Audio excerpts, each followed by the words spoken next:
Forget about your dad's Airguns. Today's Airguns are powerful, more powerful than you think. Gotta watch this video.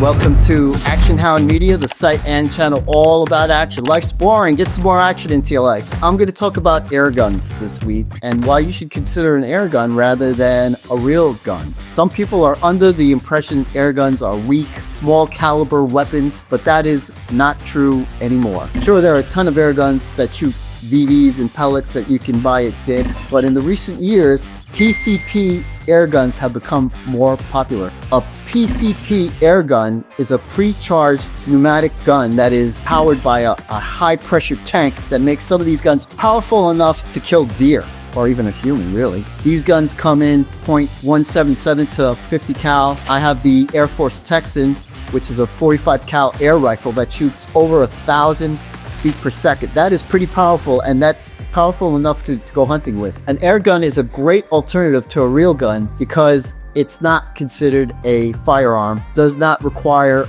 a gun permit or a background check to get one, but you should check with your local laws for the legalities regarding air guns. This means you can buy a PCP air rifle like the Air Force Texan, the one I have, over the internet. These guns are very cool and powerful, but they do have their pluses and minuses. What are the pros of air guns? One of the pros of air guns is that they are not considered a firearm. Thus, a gun permit or background check is not required, right? Like I just said. They come in like big bore rifles, such as in the 357 caliber, 45 caliber, and 50 caliber. And they are powerful enough to kill small game and even deer. So these air guns are just as dangerous as firearms. Another benefit of air guns is that they are not as loud as firearms. Some people are intimidated by the loudness of firearms, but air guns aren't that harsh to the ears when firing them. As long as your neighbors aren't too close, you can fire an air rifle in your backyard without bothering others. My Air Force Texan, my 45 caliber, I could shoot it without any ear protection because it's not that loud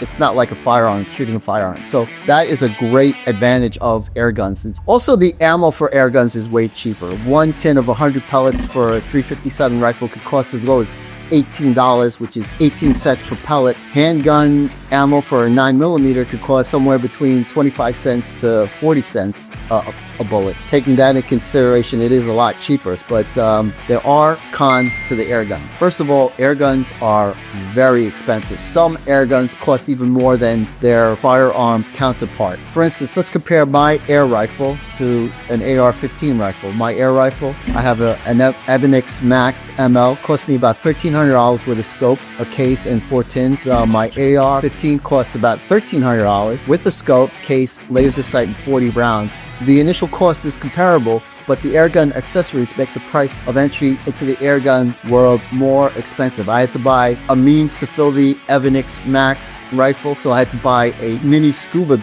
tank, which cost $300, and then, I had to go to like a scuba shop every time to fill the scuba tank so I could fill my air rifle with air, and that cost about $5 to fill the mini tank. The gas and tolls to get over there was like $10, so it cost about $15 to fill the tank, which in turn filled the gun for about 11 times. That brings me to the next disadvantage of air guns. Air guns are pain in the ass to fill with air all the time. After 20 shots, I had to top off my gun with the scuba tank.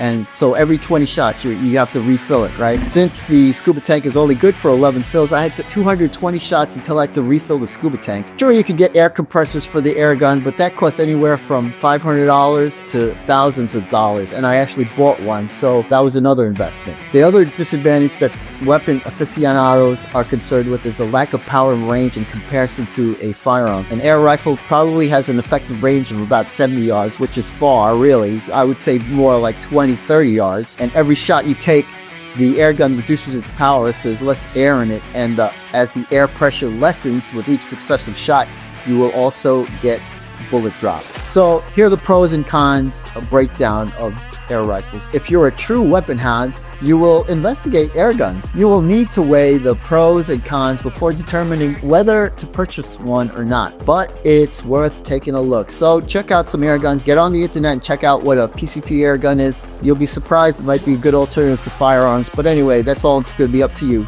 Action Hounds unite. Peace.